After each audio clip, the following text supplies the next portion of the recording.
mardi 1er mars, Enrico Macias était invité par Anne-Elisabeth Lemoine et son équipe de chroniqueurs dans cet avou. Le chanteur est revenu sur ses 60 ans de carrière, ainsi que sur les rencontres et les amitiés qui l'ont animé. Enrico Macias a notamment évoqué son lien avec Claude François, pour qui il avait beaucoup d'affection.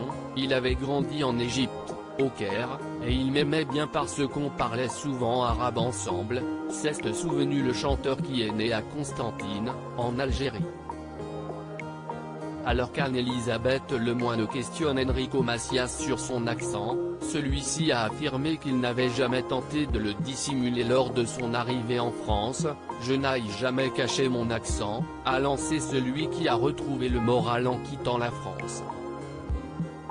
S'il affirme qu'il n'a jamais tenté de camoufler son accent de façon délibérée, il admet l'avoir fait de manière inconsciente. « Je vous parle avec mon accent à l'heure actuelle, mais dès qu'on prenait un téléphone, on faisait oui, bonjour. On prenait un accent différent de notre véritable accent, on se forçait pour se faire comprendre », a-t-il raconté avec beaucoup d'amusement, avant de pousser un coup de gueule sur la guerre en Ukraine. Enrico Macias a quitté l'Algérie, après y avoir rencontré l'amour de sa vie Siesti en 1961 quand Enrico Macias et sa famille ont fui une Algérie en pleine guerre d'indépendance, pour arriver en France.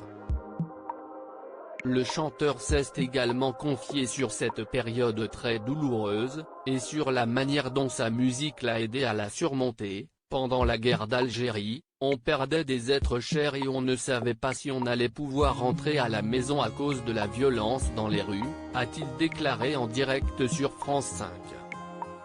Siesti pourtant pendant ces difficiles années où Enrico Macias a fait la rencontre de sa vie, heureusement qu'il y avait tonton Raymond, qui m'avait pris dans un orchestre, et je jouais de la musique. Et en même temps j'étais amoureux de sa fille Suzy, je me suis marié avec elle par la suite, a-t-il révélé à propos de son épouse Suzy, décédée en 2008. Loading Widget.